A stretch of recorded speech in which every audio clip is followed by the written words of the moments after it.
How to see Reels history on Facebook. Hello everyone, welcome to this channel. I'm Emily and I'm here to help you out today. So without any delay, let's get started. First of all, go to the Play Store application and make sure that your Facebook application is updated to its latest version on your device. Now as you can see, it is updated to its latest version on my device. I'm going to tap on open and it will lead me to the Facebook application.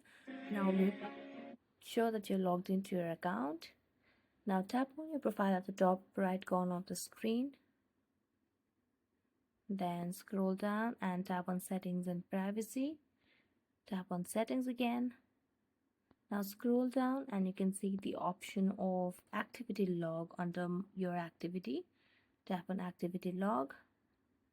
Then here you can see the option of activity history. Tap on that. And there you go. Here you can see your Reels history on Facebook. So thank you so much for watching this video. If you enjoyed it, then don't forget to like, subscribe and hit the bell notification for more updates. That's it for today and see you next time.